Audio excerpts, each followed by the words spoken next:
Pues me es un gusto tremendo introducirles a Alba Shirley Tamayo Arango, que estudió Comunicación Social, Periodismo en la Universidad de Antioquia e Historia en la Universidad Nacional de Colombia, sede en Medellín. Se doctoró en Psicología Social en la Universidad Autónoma de Barcelona. Ha ejercido la docencia en universidades públicas y privadas de la ciudad de Medellín, Colombia. Desde 2016 está vinculada a la Universidad de Antioquia como docente e investigadora en la Facultad de Comunicaciones y Filología. Han sido temáticas de su interés la migración femenina, los movimientos sociales de mujeres, las víctimas del conflicto armado colombiano, la construcción social de paz desde las bases. Su última investigación se denominó Procesos de comunicación en torno al perdón y la reconciliación liderados por mujeres víctimas del conflicto armado colombiano. Tienes la palabra, Alba. Muchas gracias. Bueno, buenas tardes y noches a todas y todos. Bueno, voy a hablar sobre los feminismos diversos y populares en movimientos de víctimas del conflicto armado colombiano, en específico del caso de las Madres de la Candelaria, es un movimiento de mujeres ubicado en la ciudad de Medellín, está conformado por víctimas de conflicto armado. Bueno, entonces voy a hacer una breve introducción sobre lo que es la desaparición forzada en Colombia. Este movimiento de mujeres está centrado en, en las víctimas de la desaparición forzada. Vemos como en Colombia la desaparición forzada ha sido un fenómeno poco visible, poco perceptible por el resto de la población, poco estudiado también, digamos, como fenómeno social. Y pues a todo esto hay una cantidad de cuestiones que tienen que ver con la estadística, que no hay una entidad o una institucionalización de la estadística total de la desaparición forzada en Colombia. Vemos que es a partir de 2015 que el Centro Nacional de Memoria Histórica trata de hacer pues una contabilización lo más aproximada posible a la desaparición, teniendo en cuenta pues que también hay un subregistro del fenómeno. El Centro Nacional de Memoria Histórica, entonces, hasta 2018 había contabilizado 80.000 víctimas directas de la desaparición. Y aquí decimos víctimas directas porque vamos a mirar cómo la cuestión de lo que se denomina la víctima indirecta no estaba siendo visible en el país. Y vamos al movimiento social de madres de la Candelaria, pues va a ser uno de los movimientos que va a visibilizar esta victimización. La desaparición forzada, entonces, el Centro Nacional de Memoria Histórica lo define como una modalidad de violencia desplegada intencionalmente en un contexto de extrema racionalización de la violencia, que consiste en la combinación de privación de la libertad de la víctima, sustracción de esta del amparo legal y ocultamiento de información sobre su paradero. Inicialmente, más o menos hasta los años 90, casi 2000, estaban estas estadísticas vinculadas al secuestro.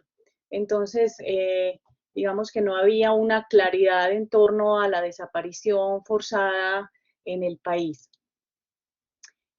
Va siendo, digamos, a partir de los 90, a finales de los 90, cuando las Madres de la Candelaria empiezan a conformarse como asociación de víctimas y empiezan a visibilizar todo esto que la desaparición forzada trae como consecuencia tanto a las familias como a la sociedad en general.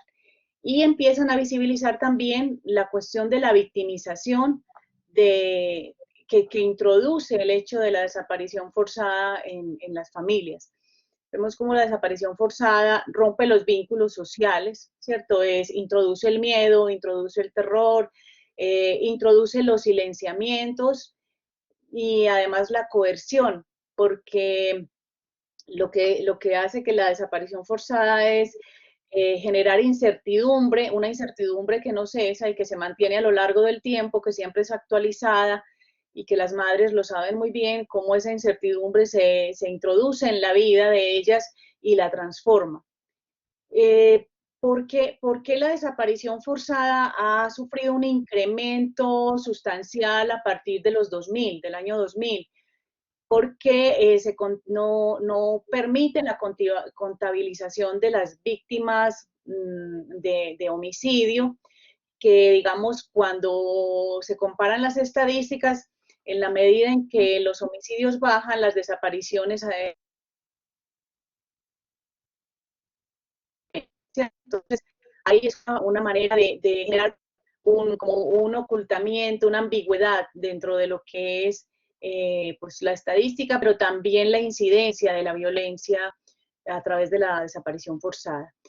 Quiebra además los mecanismos de convivencia pacífica dentro de la sociedad y genera unas nuevas narrativas asociadas a la violencia, narrativas que se insertan en todos los territorios y que van a llevar después al desplazamiento de familias enteras de los campos hacia las ciudades.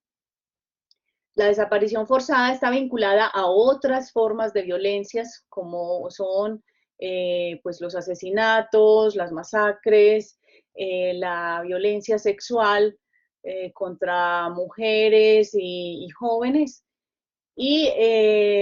y también crea nuevas formas de relacionarse con el territorio, es decir, la desaparición forzada entonces estaría instaurando eso que decimos los territorios del terror dentro de ciertas zonas del país, y estas zonas están muy vinculadas, digamos, en las ciudades con áreas marginadas y en los territorios de riqueza, sobre todo de riqueza del país en recursos, ¿cierto? En recursos físicos, de aguas, de minería, etcétera. La Asociación Caminos de Esperanza Madres de la Candelaria es una asociación que nace en 1999, pues ya lleva más de 20 años en, en actividad, y nace con 14 mujeres, ¿cierto? Estas 14 mujeres se van uniendo para buscar a los hijos, hijas y familiares en general desaparecidos por hechos dolosos y para buscar la verdad. En la actualidad, la asociación tiene más de 800 familias asociadas y tiene en su haber pues la búsqueda de más de 2000 desaparecidos.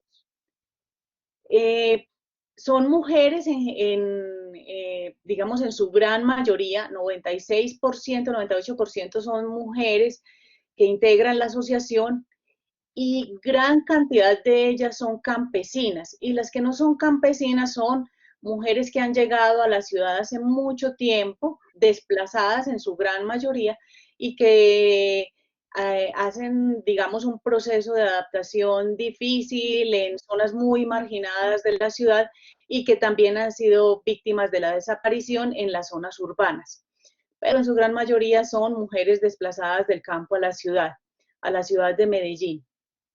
Muchas de ellas pues también viven en zonas de la periferia de la ciudad, también viviendo pues otros tipos de violencia que están ahí instalados. ¿Qué demandan ellas? Demandan la responsabilidad del Estado, y ellas son las que junto con otras organizaciones, con otros movimientos sociales de víctimas, han hecho visible esa victimización que sufren sobre todo las mujeres que quedan, los familiares que quedan de los desaparecidos. Sí, porque su búsqueda es constante y no encuentran, digamos, una respuesta clara del Estado. ¿Qué pasa? Que también el Estado pues ha sido responsable de muchas de las desapariciones. Los actores que efectúan estas desapariciones pues son los actores armados como guerrillas, paramilitares, pero también eh, los actores del Estado legales, ¿cierto? Entonces, en la actualidad, por ejemplo, la Justicia Especial para la Paz, la JEP en Colombia, pues ha hecho una visibilización de todo lo que han sido los llamados falsos positivos, y dentro de estos falsos positivos hay muchos desaparecidos. Ha salido a la luz, digamos, esta última semana, pues que son más de 8.000 las personas que han sido víctimas de los llamados falsos positivos, que son todos eh, asesinatos por personas que no estaban dentro de la guerra, ¿cierto? Personas no armadas. Eh, Frente a esta incertidumbre de la desaparición, entonces las mujeres se constituyen en una voz colectiva. Lo que sucede con ellas al final, digamos, es que el hecho de este movimiento, que es un movimiento que se va constituyendo y se fortaleciendo en el tiempo. Inicialmente ellas empiezan a pararse en el atrio de la iglesia de la Candelaria, que es el sitio más central de Medellín, es un sitio histórico, un referente muy importante en la ciudad. Y empiezan allí a pararse todos los miércoles a las 2 de la tarde para gritar, digamos, sobre sus desaparecidos, buscando la verdad y la justicia. ¿Qué pasa? Que con el tiempo, pues ellas ya van tomando mucho más reconocimiento, tienen dificultades, digamos, para interactuar con las personas que estaban dentro del atrio, muchos de ellos vendedores ambulantes que empiezan a echarlas de ese lugar diciéndole que no tienen nada que hacer. Eh, y porque son madres, ¿sí? ¿Cierto? Entonces es apuntaladas en esa, digamos, en esa constitución de madres, es que empiezan a decir, bueno, estamos buscando a nuestros hijos desaparecidos, y también hacen una, digamos, como un correlato de lo que serían las madres de la Plaza de Mayo. En este caso también, digamos, están dentro del conflicto. No, una de ellas fue asesinada a finales de perdón, al iniciarlo en la década del 2000, dentro del movimiento, haciendo la acción ahí en el atrio de la iglesia de la Candelaria. Son mujeres que han ido, digamos, potenciando ese actuar dentro de la sociedad.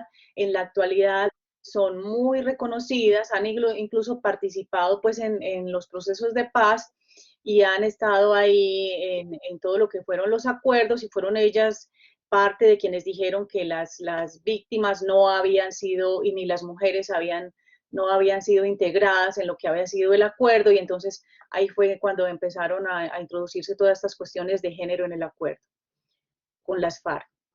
Bueno, entonces, que en el movimiento estas mujeres van generando una fuerza interior.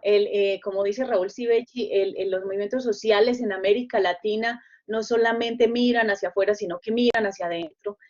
Si uno se adentra más en el movimiento, ve que las mujeres conversan entre ellas, se comprenden, van generando una especie de familiaridad que ellas mismas dicen que no son capaces de abandonar cuando ya están adentro del movimiento, y a veces después de ya tener noticias de su hijo desaparecido, cuando ya le han entregado los restos, ellas siguen yendo al movimiento porque dicen que, bueno, tenemos que encontrar los hijos, las hijas y los familiares de los otros, de las otras mujeres que están ahí.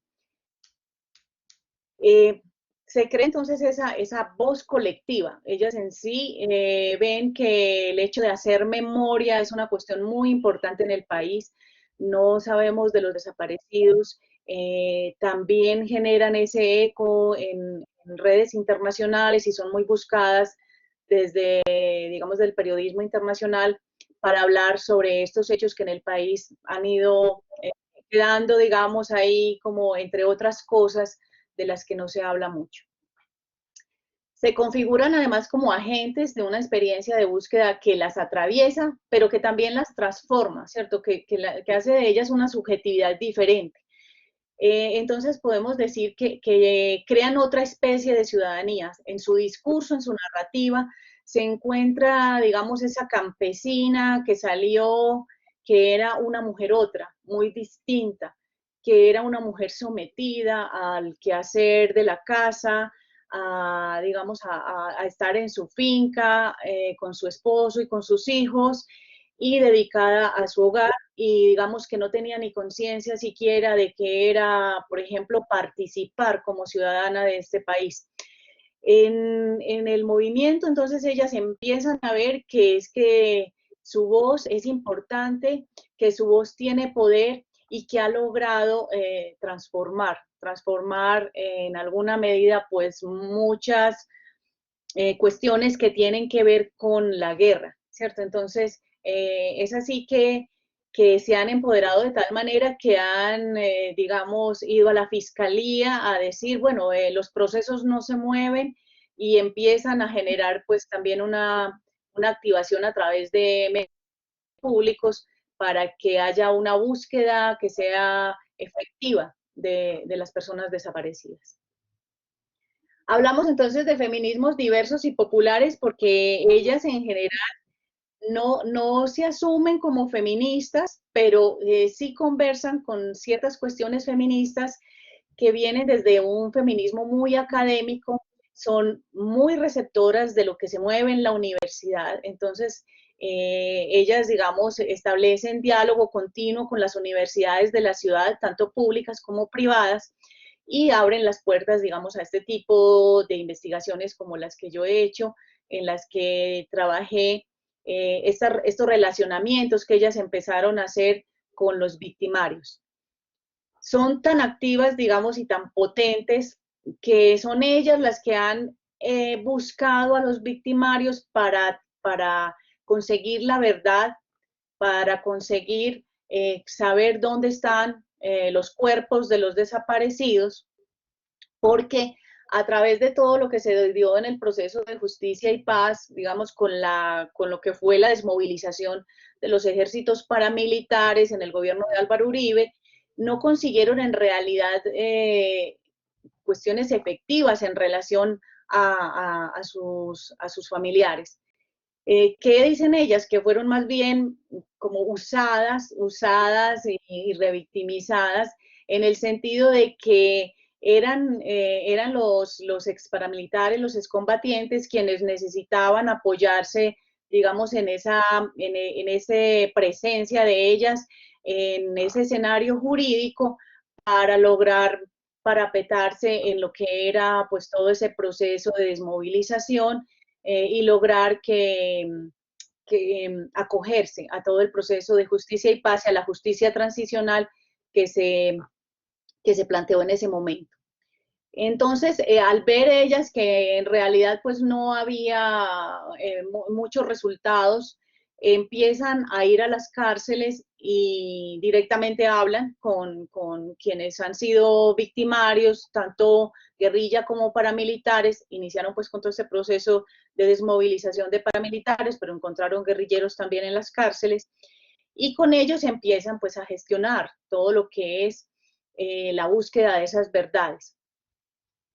¿Qué lograron? Lograron muchísimo porque digamos, hasta 2007 que ellas estaban trabajando todo esto de la búsqueda de sus familiares, pues habían logrado poco, más bien. Habían logrado mucho reconocimiento, pero saber poco de cómo habían sido los hechos dolosos, ¿cierto? Porque muchos no saben qué pasó con sus familiares.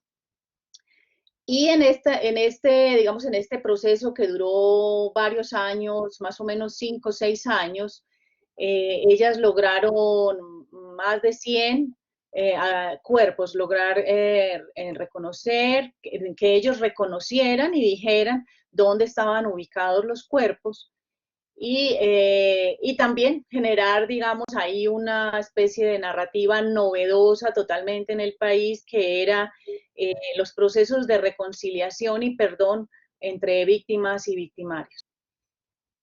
Muchas de ellas entonces son campesinas desplazadas, pero que al final, después de estar en el movimiento, empiezan a tomar conciencia de esas múltiples violencias que han estructurado sus vidas, entonces empiezan a hablar de, claro, yo soy madre, pero yo no hubiera querido ser madre de tantos hijos, ¿cierto? Muchas de ellas pues tienen 8, 10 hijos, 6, y digamos que se vieron abocadas a una maternidad casi impuesta por esa vida rural en la que ellas veían y digamos ahora sí son conscientes de que no tuvieron la información suficiente, de que estaban abandonadas por el Estado porque no hay unos planes para educarlas en la cuestión de la planificación familiar, no hay acceso a la salud, no hay acceso a la educación. Las mujeres, por ejemplo, muchas de ellas contaban, hubieran querido ir a la escuela, les gustaba estudiar, pero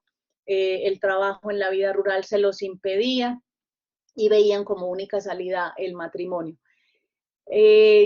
Ya son mujeres mayores que se han liberado en buena medida de, pues, de todo el peso de lo que es la actividad en el hogar, pero sí, muy cuestionadoras de ese lugar que tienen las mujeres en la sociedad y por eso digamos que transforman en ese movimiento, al interior del movimiento, porque hablas con cada una de ellas y cada una de ellas te dicen eh, cosas que tienen que ver con lo que hablan en colectivo. Entonces, generan una forma, una subjetividad colectiva con la cual se identifican.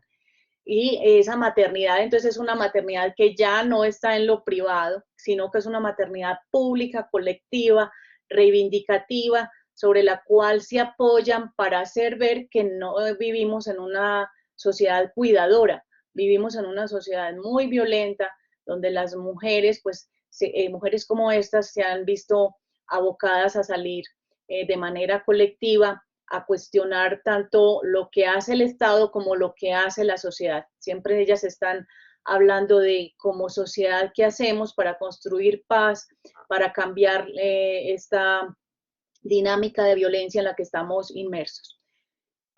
Cuestionan pues esa maternidad como un fin único, ineludible, y digamos que muchas de ellas pues ya son abuelas, pero aún así se posicionan de su vida de otra manera, viendo un poco en retrospectiva y mirando qué pueden hacer en relación a esta sociedad en la que viven. Actualizan y cuestionan desde la vida práctica la concepción estatal y prejuiciosa de la víctima en el sentido de que esa concepción de víctima que tiene el Estado siempre está basada, por lo general, en un discurso doblemente victimizante, que considera a la víctima muy pasiva, que considera a la víctima como receptora pues de ciertos beneficios en relación pues a ese hecho victimizante inicial que fue pues la desaparición o el asesinato, ¿sí? Y cómo el Estado pues también las ha obligado a, como digamos, como a procesar ese hecho de que la víctima directa, que fue el hijo, hija o familiar, debe darse por muerto, ¿cierto? Para la búsqueda de desaparecidos, muchas de ellas han tenido que dar por muertos a sus hijos o hijas, sabiendo que ellas, digamos, en su clamor y en lo que gritan en la calle, dicen, los queremos vivos, libres y en paz. Y digamos que ha sido igual un doble proceso de duelo, esa cuestión que el Estado les impone de declarar a sus hijos como muertos. Claman por justicia, por verdad y por reparación y han ido generando procesos internos muy interesantes de cómo las mujeres deben también apropiarse de esa reparación económica, porque muchas de ellas, por ejemplo, decían, bueno, pues mi hijo no vale 20 millones que me dan, no vale dinero, con eso no me lo van a devolver, yo no voy a recibir ese dinero. Y sin embargo, adentro, pues en este estar como hermanas ayudándose y haciendo conciencia junta, colectiva, han sacado en claro que el dinero es necesario para ellas salir adelante. Digamos, muchas no tienen una casa propia y eso les ha posibilitado pues tener una seguridad también porque tampoco tienen una pensión, porque han sido campesinas, han sido amas de casa, están a la intemperie y en cuanto a salud, en cuanto a pensión. Entonces, bueno, cómo se construye ese diálogo adentro de fortalecerse también como mujeres. estos feminismos diversos y populares son feminismos que diversifican estas maneras de ver el feminismo, pues de blanco, occidental, que se ha instaurado con unos discursos a veces académicos, pero alejados de lo que hacen las mujeres en la vida diaria, desde la cotidianidad, desde esa corporalidad, de cómo se vive, digamos, todo el proceso de la desaparición y cómo la desaparición no las hunde, sino que las saca adelante, las potencia, las hace más activas y cómo ellas mismas son capaces de transformar la macroestructura del Estado en el sentido de que ha sido mucho por los movimientos de víctimas, y esto lo deja claro el Centro de Memoria Histórica, que el Estado se ha movilizado para generar una reparación, para generar toda una narrativa que todavía está en proceso en relación a la victimización y a todo lo que produce la violencia dentro del territorio.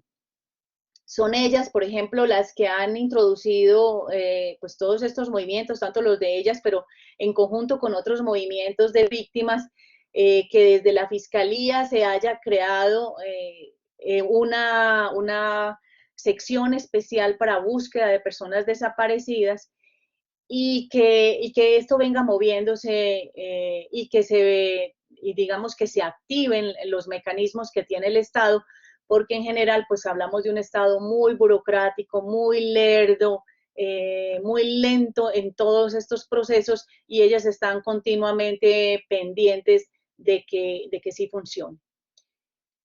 Yo hablaría también de un feminismo muy de raigambre campesina, de mujeres que han sido marginadas por los discursos urbanos, que encuentran, digamos, en este hallarse juntas, en esta sororidad que van formando en el movimiento, una resiliencia y una potenciación, como diría Judith Butler, de la vulnerabilidad, ¿cierto? Hacer de la vulnerabilidad ese poder que posibilita enfrentarse a la calle, enfrentar los actores armados, estar dentro del conflicto y no amilanarse por esos silenciamientos que se imponen y por esa inexistencia del cuerpo, ¿cierto? De esos cuerpos que también no se sabe dónde están, silenciamientos que se imponen a las familias, porque también hay amenazas frente a las mujeres, frente a lo que hacen ellas, son continuamente amenazadas, sin embargo, continúan ahí trabajando en el movimiento. Son feminismos desafiantes de los órdenes de esta violencia un poco espectacular, mediática, que atraviesa todos los territorios, que en este momento está más activa que nunca y digamos que son mujeres que se han parapetado en la figura de la madre también para construir paz, para hablar de la construcción de paz, pero no solamente desde lo discursivo, sino desde lo práctico, ¿cierto? Entonces, cuando las vemos pues yendo a las cárceles, hablando con los victimarios, han estado presentes en todo el proceso de acuerdo de paz con las FARC, y han estado hablando con quienes estuvieron en los territorios y están ahora en el proceso también de esa búsqueda de las verdades con los excombatientes de las FARC respecto a dónde están las fosas comunes, dónde están los desaparecidos, pero sin embargo crean siempre digamos, una especie de figura dialogante, muy cuidadora de las relaciones que se establecen con los otros, ¿cierto? Esas narrativas que fueron construyendo con esos victimarios con los que se encontraron en las cárceles, ellas mismas dicen que las fortalecieron porque lograron llegar a comprender quién eran esos otros que ellos creían pues tan monstruosos, que a veces los habían deshumanizado por completo y comprendieron que eran pues tan iguales como ellas porque habían salido de los mismos lugares rurales y que habían sido victimizados muchos de ellos y habían elegido pues el lugar de volver a introducirse en la guerra en lugar pues de movilizarse como ellas lo habían hecho. Son individuos, según ellas, pues que han sufrido como ellas, y esto logra introducir otra narrativa diferente a esta narrativa polarizadora de la víctima contra el victimario, donde los dos están ubicados en lugares muy diferentes en el escenario social, y ellas, por ejemplo, han logrado que estos actores estén en el mismo lugar haciendo parte de lo que ha sido pues toda una dinámica de la violencia, de las violencias en todas sus expresiones en el país. Los exparamilitares internos en la cárcel de máxima seguridad de Itagüí piden perdón a esta hora a las mujeres familiares de las víctimas de su accionar violento. En representación de esas mujeres están en el penal las Madres de la Candelaria, a quienes los exparamilitares revelaron coordenadas de varias fosas comunes en el departamento. A este acto asisten también la ministra de Justicia y el director del IMPEC. Jefes paramilitares como alias El Alemán, Monoleche y Ernesto Báez y otros integrantes de este grupo detenidos en la cárcel de máxima seguridad de Itagüí pidieron hoy perdón nuevamente a las mujeres familiares de sus víctimas, representadas en las Madres de la Candelaria. Para ellas vamos a entregarles no solo nuestro mensaje de perdón, sino además por parte de algunos desmovilizados hacer público la localización de varias fosas y los nombres de las personas desaparecidas que hace mucho tiempo estas mismas madres buscan. Esta entrega de coordenadas hace parte del proceso de verdad, justicia y reparación y según los ex jefes paramilitares estarían en el departamento. Concretamente en la zona de Granada, en la zona de San Rafael y en todo ese sector del departamento de Antioquia. ¿Cuántas víctimas son? No tengo el número exacto, pero el desmovilizado que va a dar esa información se encargará de dar lectura de los nombres, la localización y de las fechas en que fueron desaparecidas esas personas. Según los ex jefes paramilitares, este acto sirve además para demostrar que quienes alguna vez alzaron su voz para la guerra, hoy la usan para cantar a la paz.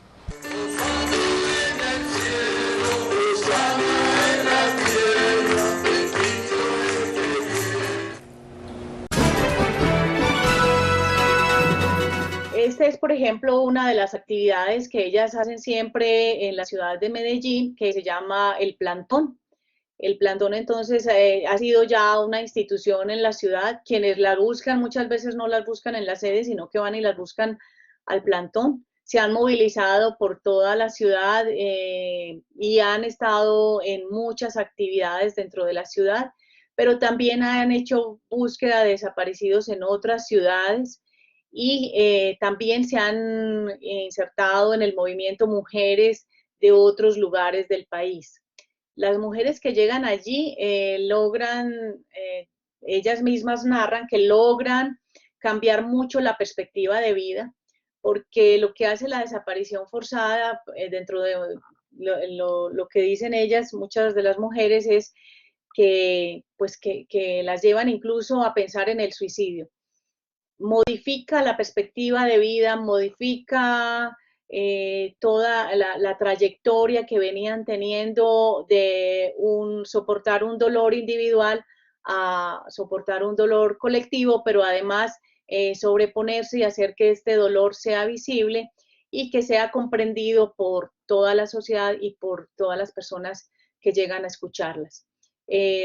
Yo diría entonces que son movimientos que tienen un feminismo muy, muy de lo popular, que no son, digamos, totalmente liberales en el sentido de la palabra más fuerte, pero que sí crean modificaciones muy interesantes de conocer y de abordar. Les agradezco a todos y a todas por su presencia.